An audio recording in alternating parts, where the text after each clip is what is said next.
Donc, nous continuons sur le thème du fruit de l'esprit. Et comme vous le savez, on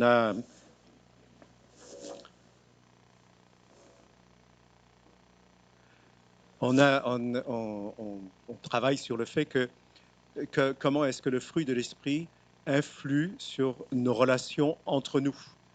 Parce qu'évidemment, je veux dire, toute l'attitude, tout le comportement qui est impliqué dans ce genre de résultat de l'œuvre du Saint-Esprit a des effets sur les uns les autres. Et ce qui est intéressant, c'est de voir dans quelle disposition cela va nous positionner, et quels vont être nos rapports exactement et en quoi cela est fondamental. Alors, toute la difficulté dans nos relations réside dans le fait que nous sommes tous différents. Sans parler alors on est différents physiquement, on est différents sur énormément de plans, sur notre façon de penser, etc. Sans parler du passé que chacun a et la complexité de ce passé et l'influence que ça a sur notre façon d'être aujourd'hui. Mais même en Christ, il y a ce fruit de l'esprit qui a une influence, une condition sur nous. Alors effectivement, nous sommes tous différents. Romains 12, chapitre 12, versets 3 à 5, voici ce que dit Paul. Par la grâce qui m'a été donnée, je dis à chacun de vous d'en avoir pas de lui une trop haute opinion, mais de revêtir des sentiments modestes, selon la mesure de foi que Dieu a départie à chacun. Déjà, dans la mesure de la foi, nous ne sommes pas tous pareils. Car comme nous avons plusieurs membres dans un seul corps et que tous les membres n'ont pas tous la même fonction, et tous les membres n'ont pas la même fonction, ainsi, nous qui sommes plusieurs, nous formons un seul corps en Christ et nous sommes tous membres les uns des autres. Et dans 1 Corinthiens, chapitre 7, au verset 17, Paul rappelle ceci, toutefois, que chacun marche comme le Seigneur le lui a départi, comme le Seigneur le conduit. Chacun comme Dieu l'a appelé. Et c'est ainsi que j'en ordonne dans toutes les assemblées, dit Paul. Il y a une chose, c'est que nous serons toujours différents. Le changement qui va se produire en nous, c'est un changement qui est de l'ordre de la nature, pas de notre personnalité. Et il est inutile de chercher à vouloir être semblables les uns aux autres, être semblable à quelqu'un d'autre. Je veux être comme un tel, je veux être comme un tel. Inutile d'aller dans ce sens parce que nos différences, elles sont. Et il n'est pas prévu qu'elles soient effacées. Alors, il n'y a pas de moule pour faire de nous des clones. Mais il existe un état commun dont le maître mot, c'est l'amour.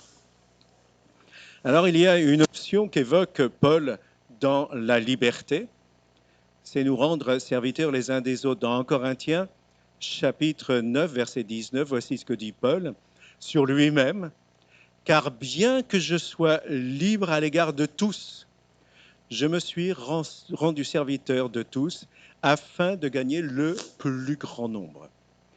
Et nous sommes ainsi, et on le verra, on va l'approfondir, serviteurs les uns des autres afin d'être plus proches de Christ, nous amener dans ce sens-là, afin de combler nos lacunes réciproques et avancer ensemble, afin de nous comprendre les uns les autres du fait de nos différences.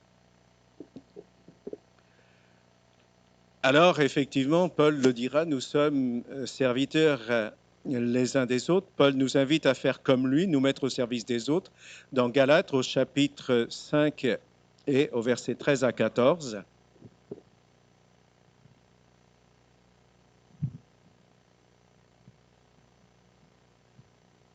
Frères et sœurs, c'est à la liberté que vous avez été appelés.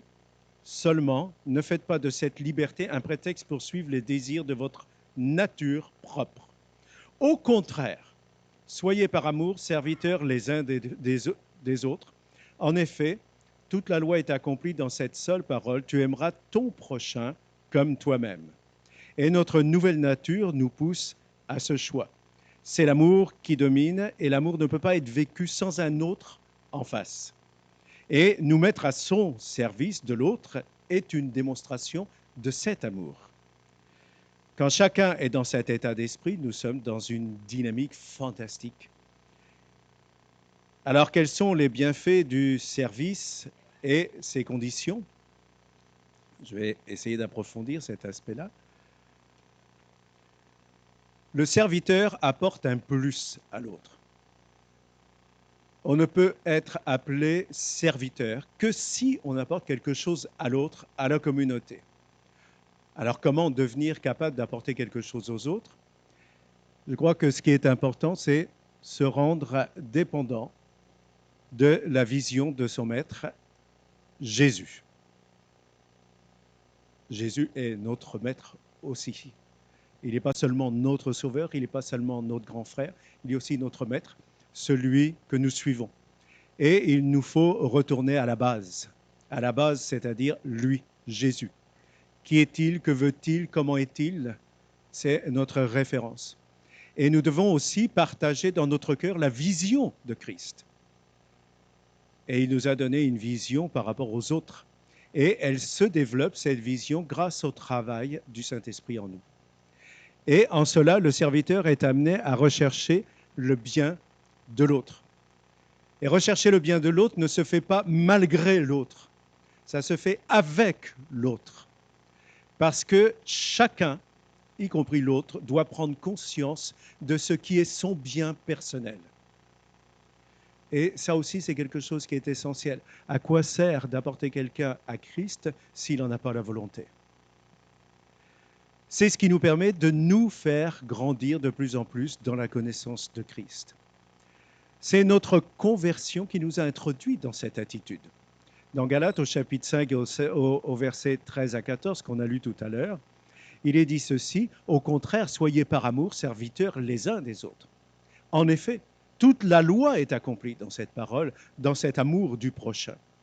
C'est la manifestation concrète de notre amour au quotidien qui nous rend serviteurs. Aimer Dieu et s'aimer soi-même, ce n'est pas trop compliqué et c'est assez facile à saisir, facile à développer. Mais si c'est sans aimer son prochain, en quoi notre nature est-elle vraiment changée? Et aimer son prochain implique obligatoirement une démarche humble d'amour pour l'autre, pour lui être utile. Et nous pouvons être libérés de nous-mêmes. Pourquoi? Parce que Dieu s'occupe de nous. L'homme naturel sans Dieu a besoin de s'occuper de lui-même matériellement, car personne ne le fait à sa place. Il se retrouve centré sur lui-même, sur ses besoins. Mais l'homme spirituel est pris en charge par son Sauveur, en la personne du Saint-Esprit, et Dieu pourvoit à ses besoins matériels. Vous pouvez relire Matthieu au chapitre 5 et vraiment méditer cela. Ainsi, il n'est plus utile de s'inquiéter pour soi, d'être centré sur soi-même. Dieu lui-même nous conduit, il nous inspire par son esprit et nous parle par sa parole et par d'autres personnes, et il pourvoit. Nous ne manquons de rien. Souvent, nous sommes en train de nous inquiéter pour ce que nous allons manquer. Mais sur le moment, nous manquons de rien. Et bizarrement, le temps suivant, nous manquons de rien. Et bizarrement, le temps suivant, nous manquons de rien. Parce que Dieu s'occupe de nous.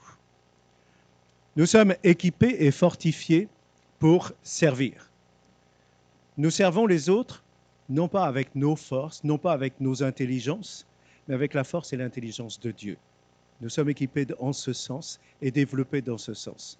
C'est la puissance du Saint-Esprit qui nous rend compétents progressivement dans cette démarche de service. J'ai une question pour vous à laquelle je ne veux pas entendre de réponse. Elle est personnelle. Les autres sont-ils au bénéfice de mon service actuellement? Alors, quel est notre rapport à l'autre? Qu'est-ce que nous pouvons donc apporter aux autres? Eh bien, notre support, notre soutien dans les épreuves. Nous pouvons les exhorter, apporter un encouragement à croître dans la connaissance de Dieu, faire des rappels quand c'est nécessaire, quand il y a un égarement, dans l'amour, dans la douceur, louer Dieu afin de pouvoir toujours être conscient de la bonté de Dieu envers nous et le remercier.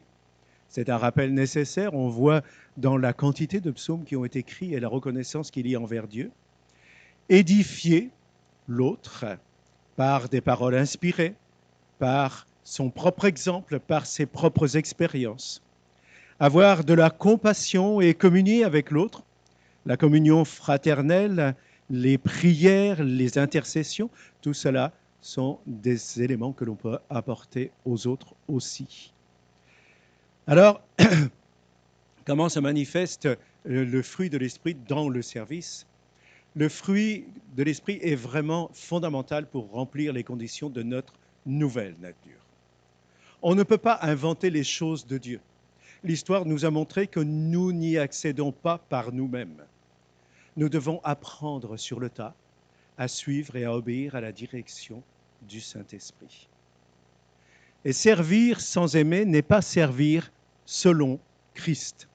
Dans 1 Corinthiens chapitre 13, au verset 1 à 3, vous le connaissez, mais je vous le rappelle, « Si je parle dans les langues des hommes et des anges, mais que je n'ai pas l'amour, je suis comme un airain qui résonne ou comme une cymbale retentissante.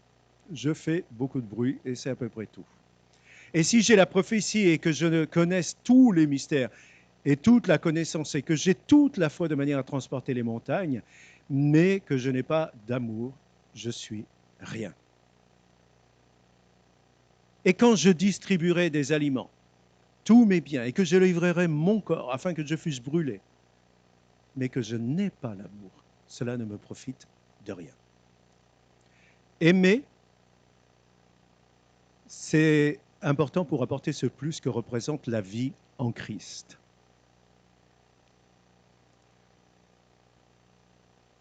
Il n'y a rien à gagner à être serviteur. C'est normal. C'est la vie de Christ qui s'exprime à travers nous. C'est aussi un indicateur de sa présence en nous et de notre communion avec lui. C'est comment est-ce qu'on aime les autres. Si vous vous retrouvez avec, effectivement, dans votre cœur, des ressentiments envers certaines personnes, etc., eh bien, peut-être que votre amour n'est pas totalement comme il devrait être. En tout cas, je sais que c'est m'est arrivé aussi, ce genre de choses, et je me suis rendu compte à quel point je pouvais parfois être éloigné de l'œuvre du Seigneur. Et c'est pour ça qu'il est important qu'on réfléchisse à travers ce qui a été écrit dans cette parole de 1 Corinthiens 13, que vaudrait notre témoignage de Christ vécu et présenté sans amour. Donc le regard sur Jésus et non sur l'épreuve est indispensable. Quand on a un rapport avec les autres, et je crois qu'il est important d'avoir toujours ce regard fixé sur Jésus. La joie de Christ est entretenue par son esprit, afin que nous soyons des personnes qui témoignent de sa bonté et de sa fidélité, afin que notre espérance ne désespère jamais. Dans Jean chapitre 14, verset 26, il est écrit « Mais le Consolateur, l'Esprit Saint, que le Père enverra en mon nom, lui vous enseignera toutes choses et vous rappellera toutes choses que je vous ai dites. » L'espérance est entretenue et doit être entretenue. Et de cette attitude vont découler l'enthousiasme. Dans Jean chapitre 14, au verset 12, « En vérité, je vous dis, dit Jésus, celui qui croit en moi fera lui aussi des œuvres que moi je fais, et il en fera de plus grandes que celles-ci. Pourquoi ? Parce que moi je m'en vais au Père. » Ça concerne qui ? Nous. N'est-ce pas un encouragement ? N'est-ce pas de l'enthousiasme qu'il peut y avoir à regarder ces paroles-là et à les faire siennes? Dans Romains chapitre 14, verset 17, il est dit ceci par Paul, « Car le royaume de Dieu, ce n'est pas manger et boire, mais c'est justice, et paix et joie dans l'Esprit Saint. » Justice, et paix et joie dans l'Esprit Saint. N'est-ce pas enthousiasmant? De rappeler ces choses-là dans les temps d'épreuve, dans les temps de difficulté. Il est dit aussi que avoir ce regard-là nous permet d'avoir la capacité à remonter le moral des autres. Dans Matthieu chapitre 11, au verset 29, Jésus nous rappelle ceci, qui avait été abordé par Hélène. « Prenez mon joug sur vous et apprenez de moi, car je suis débonnaire et humble de cœur, et vous trouverez le repos de vos âmes.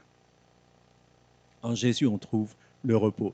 Dans Jean, au chapitre 14, au verset 27, Jésus dira ceci, « Je vous laisse la paix, je vous donne ma paix, je ne vous donne pas moi comme le monde donne. » Donc ne recherchez pas à recevoir la paix que le monde parle, mais celle que Jésus parle. Que votre cœur ne soit pas troublé ni craintif. C'est d'autant plus intéressant à travers les situations qu'on traverse actuellement d'avoir ces paroles d'encouragement. Il est important aussi, dans ce rapport avec les autres, d'être un ouvrier de paix. Cette paix, nous devons la rechercher avec tous les hommes. Dans Romains, au chapitre 12, verset 18, il nous est demandé, s'il est possible, autant que cela dépend de nous, de vivre en paix avec tous les autres hommes. Pas seulement nos frères ou sœurs, mais aussi les autres hommes et femmes. C'est important d'avoir cette notion-là dans notre cœur, autant que c'est possible de rechercher la paix et non les difficultés et tous les heurts et les querelles qui pourraient exister dans notre cœur. Il est important de poursuivre cette paix dans nos actions. Romains chapitre 14 au verset 19. Ainsi donc, poursuivons les choses qui tendent à la paix et celles qui tendent à l'édification mutuelle.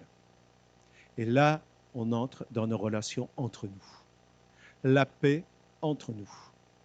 Et ça, c'est quelque chose qui est fondamental. Et il faut effectivement la maintenir afin de rester unis.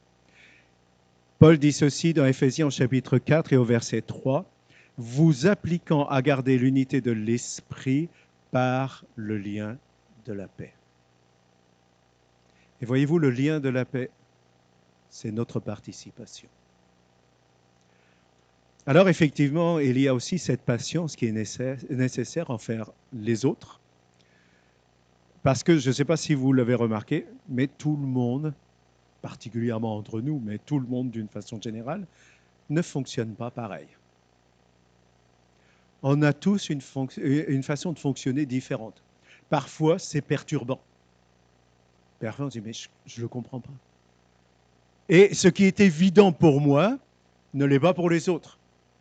Mais de la même façon, ce qui est évident pour les autres ne l'est pas pour moi. Ce qui est évident pour vous ne l'est pas toujours pour moi. Et ça rend effectivement la relation difficile. Et la croissance de chacun peut être lente. La mienne peut être lente, la vôtre peut être lente. Et c'est nécessaire d'avoir cette patience les uns avec les autres. Savoir répéter inlassablement avec amour et savoir écouter inlassablement avec amour afin de rester toujours disponibles les uns pour les autres. Il est important aussi de ne pas avoir de pseudo-justice, pas de règlement de compte, mais un pardon systématique. Dans Matthieu, au chapitre 6, au verset 12, dans la version second 21, Jésus nous dit ceci dans la prière que vous avez déjà entendue, Notre Père, etc. Et à un moment donné, il est écrit « Pardonne-nous nos offenses, comme nous aussi nous pardonnons à ceux qui nous ont offensés. » Je ne sais pas si vous vous rendez compte de l'engagement qu'il y a dans cette prière. C'est qu'on demande à Dieu de nous pardonner de la même façon qu'on pardonne aux autres. Et Jésus développera cet aspect-là. Ça veut dire que si on ne pardonne pas complètement aux autres, on ne sera pas complètement pardonné. Il y a tout un engagement dans cette donnée-là. Alors, effectivement, avec la force et la conduite du Saint-Esprit, notre bonté, notre bienveillance vont se traduire dans notre vie par des actes, par des mots, par des attitudes. Et ainsi, la communion avec l'autre, ainsi que sa communion avec notre Sauveur, deviennent notre priorité. Et en conséquence, quel bien et quelle grande liberté il va y avoir pour chacun d'entre nous de pouvoir vivre dans cette atmosphère-là. Et il est important, eh bien, de devenir digne de confiance. Digne de confiance, c'est quelque chose qui est essentiel et que le Saint-Esprit développe en chacun de nous. Ce développement de notre nouvelle nature est aussi fondamental, parce qu'il nous met à l'image de Christ, dont la parole est fiable, dont les engagements sont fiables, image que le Saint-Esprit va construire en nous. Et il est important d'avoir cette notion de fidélité à notre parole, être fidèle à ce qu'on dit, être fidèle à ses engagements, être fidèle à sa communion avec Christ, mais aussi à sa communion avec les autres, avec son frère, avec sa sœur. Et tout cela, c'est ce qui va nous unir solidement. Devant qui? Devant l'adversaire, afin qu'il ne puisse détruire ce que le Saint-Esprit édifie. L'adversaire ne pourra pas utiliser nos faiblesses, parce que nous pardonnerons nos faiblesses les uns aux autres, et nous resterons unis, et nous serons à l'écoute du Saint-Esprit afin de pouvoir grandir. Alors effectivement, dans cette confiance, il est important d'être un exemple. Pas un exemple de perfection en soi, mais une démonstration de sincérité et d'engagement continu. Dans notre croissance, nous devons être un exemple aussi dans notre propre fidélité à la parole, fidélité à l'humilité, fidélité au pardon. Nous devons être aussi un exemple. Un exemple en ne nous privons pas de la présence du Saint-Esprit. Recherchons cette présence activement, constamment. Et apportons une sécurité émotionnelle les uns aux autres. Comment est-ce qu'on peut apporter une sécurité émotionnelle? C'est-à-dire qu'on ne développe pas de troubles autour de soi. Et c'est important. Et comment est-ce que cela se fait? Se fait à travers notre marche. Et notre marche, elle est vue sur une longue période. Elle n'est pas vue sur quelques instants, elle n'est pas vue sur une démonstration ponctuelle de foi, mais sur une période continue dans laquelle on voit qui on est vraiment. Personne de confiance, etc. En étant soi-même un pilier solide et fidèle à son assemblée. Pas simplement une personne de passage, mais une personne liée aux autres. Parce que c'est l'œuvre du Saint-Esprit. Et en gardant les choses simples et accessibles. Ne pas compliquer les choses et en développer un certain orgueil, mais au contraire rendre les choses simples, car le Seigneur a gardé les choses simples pour que chacun d'entre nous puisse être sauvé.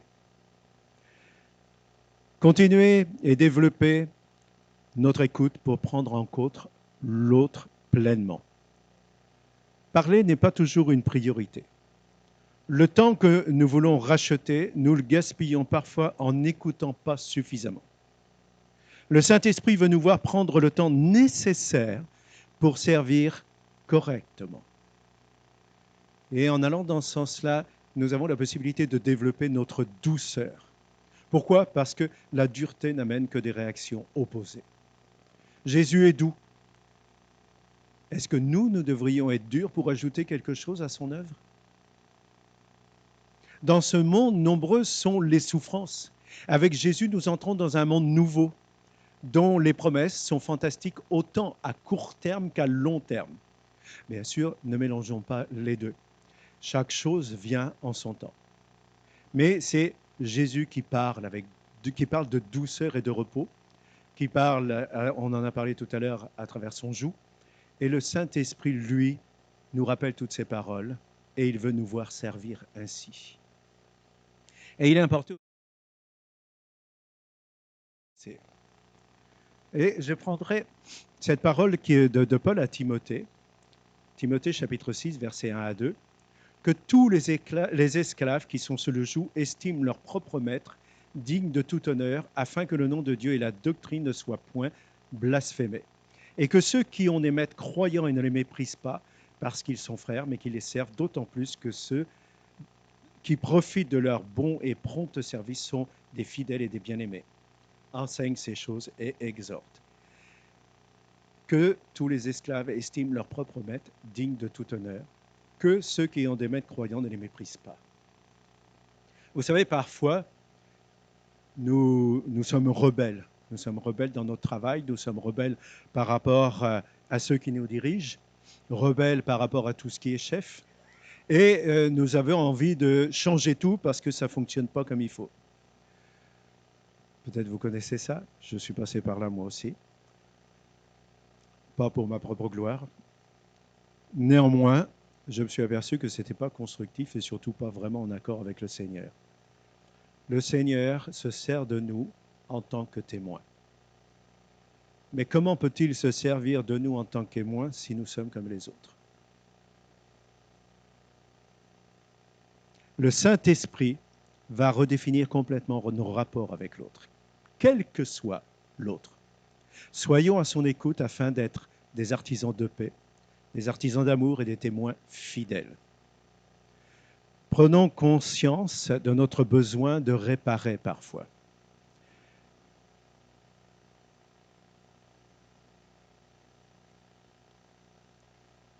S'il nous arrive de fauter en ce domaine, soyons prêts à restaurer une bonne relation avec ceux qui en ont subi la peine. Il arrive qu'on fasse du mal, il arrive qu'on blesse, il arrive qu'on choque. Il est important d'être capable de réparer ces choses-là. Il est important d'être capable de l'exprimer aussi quand on est choqué. Et je voudrais dire que la colère de Jésus était sous son contrôle. Vous savez, quand Jésus s'est emporté vis-à-vis des marchands du temple, vis-à-vis des pharisiens, vis-à-vis d'un certain nombre de personnes, ça a toujours été sous contrôle. Il y avait effectivement un objectif. Il savait où il allait, il savait où il mettait les pieds. Je crois que pour chacun d'entre nous, le Saint-Esprit veut que nous restions conscients de nos actes et surtout de leurs conséquences. Et que nous soyons prêts effectivement à nous contrôler nous-mêmes à cause de la projection que nous avons de ce qui risque de se passer. Voilà ce qui est important sur tout ce travail-là et je voudrais conclure sur un certain nombre de choses. Suis-je qualifié pour servir? Il y a peu de chances que ce soit le cas, mais cela importe peu. Le Saint-Esprit nous qualifie dans des normes qui nous sont inaccessibles par nous-mêmes. Qui sont les autres à servir, tous ceux qui nous entourent, sans oublier particulièrement nos proches, conjoints, enfants, familles, collègues, voisins, frères et sœurs, églises locales. Y a-t-il des exceptions? Non. Servir n'est pas une option. C'est une conséquence de notre salut en Christ. Nous appartenons à un nouveau royaume dans lequel il n'est pas prévu que les gens se servent eux-mêmes, mais qu'ils servent les autres et ainsi ils seront servis. Au cas où vous n'auriez pas bien saisi cette image-là, c'est que si vous servez les autres vous servent.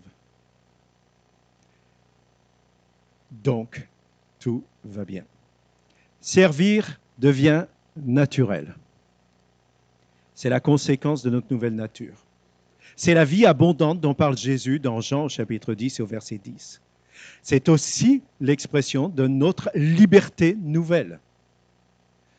Et c'est marrant d'associer la notion de liberté et de service. Mais c'est pourtant le cas. Et c'est tout ce qu'a fait le Seigneur, qui était libre. Le Saint-Esprit nous aide à développer cette nature nouvelle. Son fruit se développe en nous progressivement. Nous finissons par l'intégrer complètement et nous réjouir. Notre norme quotidienne devient celle de Dieu.